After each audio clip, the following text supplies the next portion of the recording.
Buenas tardes con todos, mi nombre es Diana Lucero Pasalarico y el día de hoy les voy a explicar los cambios políticos, sociales y económicos que hubo en el Perú entre el año 1930 y 1990. Para explicarles de una manera mejor lo voy a dividir en tres etapas. La primera etapa, que viene desde 1930 hasta 1968, donde hubo mucha inestabilidad política y búsqueda de la modernización. La segunda etapa, que viene desde 1968 hasta 1980, que está marcada por el gobierno militar y la reforma agraria. Por último, la tercera etapa, que empieza desde 1980 hasta 1990, cuando el Perú por fin regresó a la democracia, pero enfrentó una grave crisis económica y social. Comenzamos con la primera etapa, que empieza desde 1930, donde estaba como presidente Augusto Beleguía, el cual fue derrocado por un golpe militar encabezado por Luis Miguel Sánchez Cerro. A partir de este momento el país entró en una etapa de inestabilidad política y también donde el gobierno cambiaba constantemente. En 1933 se promulgó una nueva constitución que buscaba reorganizar el país, aunque seguía manteniendo una estructura bastante conservadora en lo económico. En lo económico podemos decir que el Perú todavía dependía mucho de la explotación de las materias primas como el algodón, el azúcar y los minerales, lo que hacía que sea muy vulnerable para las crisis internacionales. Y en lo social, las desigualdades entre el campo y la sociedad eran muy enormes. Los campesinos comenzaron a organizarse y a exigir sus derechos sobre las tierras. En 1945 llegó a la presidencia José Luis Bustamante Rivero, quien intentó fortalecer la democracia, pero su gobierno fue derrocado en 1948 por el general Manuel Odría. Durante su dictadura hubo crecimiento económico, muchas obras públicas, pero también represión y persecución política. Más adelante, en los años 60, el presidente Fernando Belaúnde Terry intentó aplicar reformas agrarias y construir una infraestructura para integrar el país, pero enfrentó muchas dificultades económicas y conflictos políticos. A pesar de sus buenas intenciones, muchos problemas sociales seguían sin resolverse sobre el campo. En 1968 comenzó la segunda etapa, que fue un golpe de estado por el general Juan Velasco Alvarado, el que tomó el poder e inició en el gobierno militar, que buscaba cambiar radicalmente el Perú. Políticamente eliminó los partidos, las elecciones, porque decía que su gobierno representaba al pueblo directamente. En lo económico, nacionalizó las empresas extranjeras y tomó poder sobre todo lo que era comunicaciones, minerales, petróleo, entre otras áreas. También en lo social impulsó una de las reformas más importantes, que fue la reforma agraria. Aunque no lo hizo, no lo hizo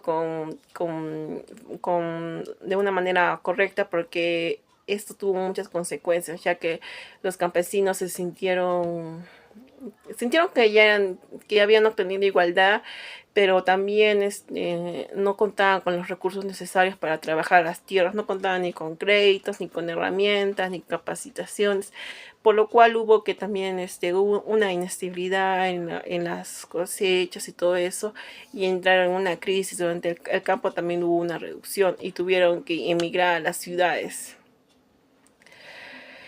En 1975, Velasco fue reemplazado por el general Francisco Morales Bermúdez, quien inició una etapa más moderna y preparó el retorno a la democracia. Finalmente, en 1980 se convocaron elecciones y el Perú volvió a tener un gobierno civil.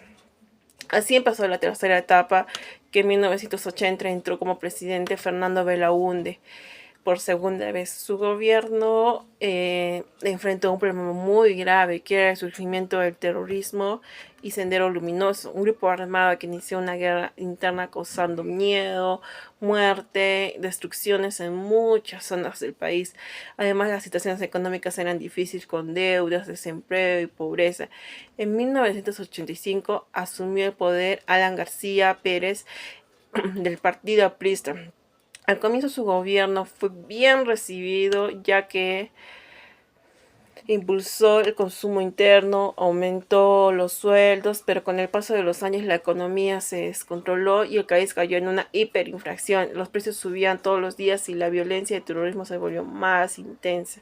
La gente perdió la confianza en el Estado y el Perú llegó a 1990 en una situación de una profunda crisis económica, política y social. Si observamos todos los periodos de 1930 hasta 1990, podemos ver que el país pasó por muchos cambios. Políticamente vivimos golpes de Estado, dictaduras militares, retornos a la democracia. Económicamente hubo etapas de crecimiento, pero también de malas gestiones como la inflación y los endeudamientos. Y socialmente el Perú cambió muchísimo. Los campesinos obtuvieron tierras, se redujeron algunas desigualdades y se fortaleció la idea de buscar justicia y inclusión. En conclusión, podemos decir que esos 60 años fueron una mezcla de muchos logros, pero también está llena de muchos errores. Hubo avances muy importantes como la reforma agraria y la ampliación de derechos, pero también muchos retrocesos debido a la corrupción, la violencia y la mala administración económica. Sin embargo, en todo este proceso aprendimos a valorar la democracia, la paz y la importancia de tener instituciones sólidas. La importancia de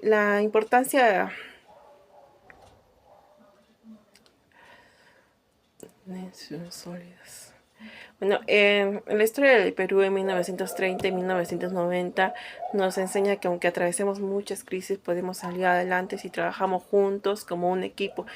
Y también que es importante aprender de nuestros pasados para no volver a repetir los errores. Gracias por su tiempo.